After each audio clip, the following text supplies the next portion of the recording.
સ્વાગત છે તમારું મારી ચેનલ ભારતીય ફૂડ મેજિકમાં।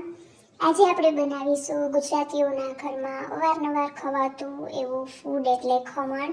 એની ટેસ્ટમાં ખૂબ જ સરસ લાગે છે। તમે જોઈ શકો છો એમાં કેવી સરસ જાળી પડી છે અને એકદમ સરસ પોચું બન્યું છે।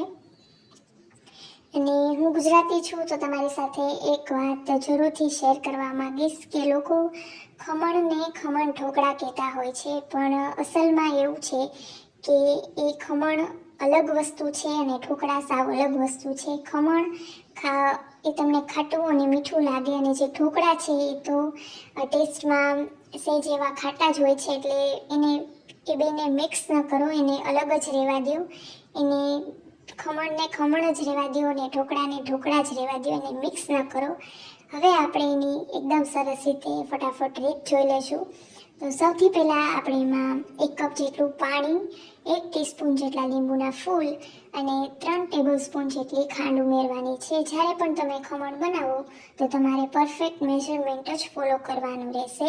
પછી આપણે એમાં 1/2 ટેબલસ્પૂન જેટલું મીઠું ઉમેરવાનું છે અને 1/2 ટેબલસ્પૂન જેટલું તેલ ઉમેરવાનું છે। અને તેલ મેં અહીંયા સિંગ તેલ લીધું છે, તમારી પાસે બીજું કોઈ તેલ હોય તો તમે એ પણ યુઝ કરી શકો છો। અને પછી આપણે આ બધી વસ્તુ ઉમેરી અને પછી આપણે એને એકદમ સરસ રીતે મિક્સ કરી લેવાનું છે। એ વાતનું ખાસ ધ્યાન રાખવાનું કે લીંબુના ફૂલ અને ખાંડ છે એકદમ સરસ રીતે ઓગળી જવા જોઈએ, અને તમે લીંબુના ફૂલનો ઉપયોગ કરશો તો જ તમને સરસ એવું જાળીદાર એવું ટેક્સચર મળશે। અને એને એકદમ સરસ રીતે મિક્સ કરી લેવાનું છે। અને પછી આપણે એમાં બેસન ઉમેરવાનું છે, અને બેસન તમારે ચાળીને જ લેવાનું જ્યારે પણ તમે ખમણ બનાવો ત્યારે। અને આમાં જે બેસન એટલે કે ચણાનો ઝીણો લોટ આવે છે, બેસન જ લેવાનું, ચણાનો જે કકરો લોટ આવે છે એ નહીં લેવાનો। અને પછી આપણે એમાં મેં અત્યારે 1 કપ ઉમેરેલું છે, પહેલાં એકદમ સરસ રીતે મિક્સ કરી લેવાનું। અને પછી આપણે એમાં પાછું 1 કપ ઉમેરશું, એટલે ટોટલ આપણે 2 કપ જેટલું બેસન એડ કરવાનું છે। અને પછી આપણે એને એકદમ સરસ રીતે મિક્સ કરી લેવાનું છે, જેથી એમાં કોઈ કાઠા ન પડીને એકદમ સરસ રીતે એકરસ એવું મિશ્રણ તૈયાર કરવાનું છે। અને તમે જ્યારે પણ એ લોટ લો તો એને ચાળીને જ લેવાનો, એટલે તમને એનું એકદમ સરસ રિઝલ્ટ મળશે। અને પછી આ એકદમ સરસ રીતે મિક્સ થઈ જાય પછી આપણે એને 10 મિનિટ માટેનો રેસ્ટ આપવાનો છે। એટલે 10 મિનિટનો રેસ્ટ આપીએ ત્યાં સુધીમાં આપણે મોલ્ડ છે ને આપણે તેલથી ગ્રીસ કરી લેવાનું છે। તમે આના જગ્યાએ બીજું કોઈ ચોરસ એવું કે ટીન હોય એ પણ લઈ શકો, અથવા તો ઊંચાઈવાળી થાળી હોય એ પણ લઈ શકો, અને એને એકદમ સરસ રીતે તેલથી ગ્રીસ કરી લેવાનું। અને આ સ્ટેજ ઉપર તમારે સાઈડમાં બીજા ગેસ ઉપર તમારું જે ઢોકળિયું છે એમાં પાણી મૂકી અને એકદમ સરસ રીતે ગરમ થવા દેવાનું, જેથી એમાં સરસ રીતે વરાળ બની જાય। અને હવે આપણે એમાં 1 ટીસ્પૂન જેટલો ખાવાનો સોડા અને 1 ટેબલસ્પૂન જેટલું પાણી ઉમેરી અને એને એકદમ સરસ રીતે મિક્સ કરી લેવાનું। અને એને એકદમ સરસ રીતે એક જ દિશામાં હલાવવાનું કન્ટિન્યુઅસ, એટલે જે તમારો ખાવાનો સોડા છે એ મિક્સચર સાથે એકદમ સરસ રીતે મિક્સ થઈ જાય। અને પછી આપણે જે કેક ટીન ગ્રીસ કરેલું એમાં આપણે અડધું મિશ્રણ એડ કરશું। અને જ્યારે પણ તમે આવી રીતે ખમણ કેવું બનાવો તો આપણે જે મિશ્રણ આપણે એમાં અડધું જ એડ કરવાનું, જેનાથી એને જે બફાશે એટલે એ થોડું એવું રાઈસ થશે, એટલે એના માટે સ્પેસ જોઈએ, એટલે એને અડધું જ ભરવાનું। અને બાકીનું મિશ્રણ છે મેં બીજા કેક ટીનમાં એડ કરી અને મેં બાફી લીધું હતું। અને બસ જો આટલું એવું ભરવાનું, અને એને એકદમ સરસ રીતે 1 કે 2 વાર ટેપ કરી લેવાનું, એટલે સરસ લેવલ અપ થઈ જાય। અને તમે જોઈ શકો છો કે આમાં વરાળ એકદમ સરસ બની ગઈ છે। અને મેં એમાં 1 લીંબુની સ્લાઇસ પણ એડ કરેલી છે, એટલે તમારું વાસણ છે એ કાળું નહીં પડે। અને આપણે એને હાઈ ફ્લેમ ઉપર 20 થી 25 મિનિટ માટે બાફવાના છે। તમે જોઈ શકો છો કે આપણા ખમણ છે એકદમ સરસ બફાઈ ગયા છે। આપણે એમાં ચપ્પુ ઇન્સર્ટ કરી અથવા તો ટૂથપીક ઇન્સર્ટ કરીને જોઈ લેવાનું। જો ક્લિયર આવે તો સમજવાનું કે તમારા ખમણ છે એ એકદમ બફાઈ ગયા છે। અને પછી આપણે ખમણને રૂમ ટેમ્પરેચરે ઠંડુ કરી લેવાનું છે।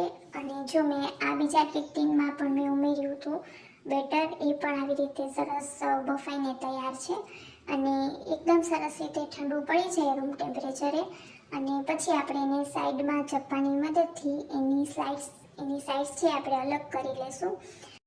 અને જ્યારે પણ તમે ખમણ બનાવતા હોય ત્યારે તમારે એ વાતનું ખાસ ધ્યાન રાખવાનું કે તમે જે લીંબુના ફૂલ અને જે ખાવાનો સોડા એનો ઉપયોગ કરો તો એકદમ ફ્રેશ હોવા જોઈએ.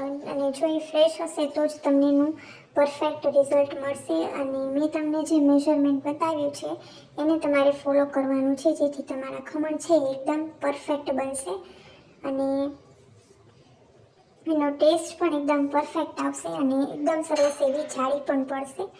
અને હવે ખમણ છે એને મેં અનમોલ્ડ કરી લીધું છે. હવે આપણે એને ચોરસ એવું કટ કરી લેવાનું છે. તમે જોઈ શકો છો કે એકદમ સરસ પોચું એવું ખમણ બન્યું છે.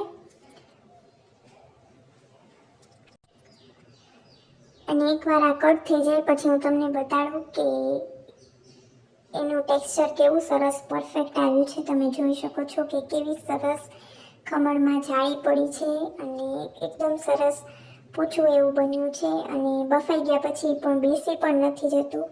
એટલે આ એકદમ સરસ બન્યું હતું ખમણ અને મારા ઘરમાં બધાને ખૂબ જ પસંદ આવ્યું હતું. તમે ઘરે મારી આ રેસિપી છે એ જરૂરથી ટ્રાય કરજો અને મને કમેન્ટમાં કહેજો કે તમારા ખમણ ઘરે કેવા બન્યા. અને તમે જોઈ શકો છો કે એકદમ સરસ ટેક્સચર આવ્યું છે. હવે આપણે આ ખમણ છે એને આપણે આવી રીતે ઊંડાઈ જેવું બાઉલ હોય એમાં આપણે બધા જ ખમણના પીસ એડ કરી દઈશું. એટલે આપણે જે આની ઉપર વઘાર એડ કરવાનો છે તો એકદમ સરસ રીતે એની સાથે મિક્સ થઈ જાય. તો હવે આપણે વઘાર કરવાનો છે એમાં 1 ટેબલસ્પૂન જેટલું તેલ ઉમેરવાનું છે અને 1 ટીસ્પૂન જેટલી રાઈ ઉમેરવાની છે.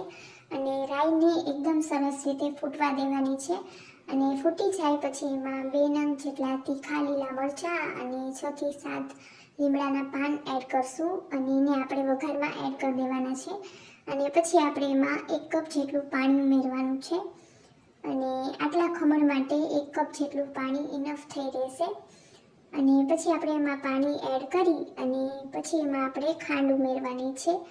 એમાં ખાંડ આપણે 3 ટેબલસ્પૂન જેટલી ખાંડ ઉમેરવાની છે. જો તમારે તમને વધારે ગળ્યું પસંદ હોય તો તમે 1 ટેબલસ્પૂન જેટલી ખાંડ વધારે ઉમેરી દેજો.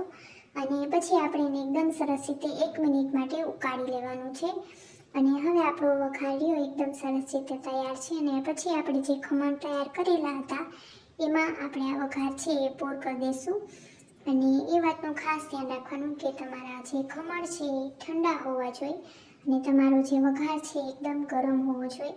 એટલે એકદમ સરસ રીતે ખમણ છે એ તમારું આપણે જે વઘાર એડ કર્યો એકદમ સરસ રીતે પાણી પી લેશે. અને પછી આપણે એમાં સમારેલી કોથમરી એડ કરી દઈશું અને એને એકદમ સરસ રીતે મિક્સ કરી લેવાનું છે. તમે મારી આ રેસીપી ઘરે જરૂરથી ટ્રાય કરજો અને મારી ચેનલને હજુ સબસ્ક્રાઈબ ન કરી હોય તો જરૂરથી કરી લેજો, જેથી તમને મારા વિડીયોની નોટિફિકેશન સૌથી ઝડપથી મળી જાય. અને આ વિડીયો તમારા ફ્રેન્ડ્સમાં જરૂરથી શેર કરજો. Thank you so much for watching.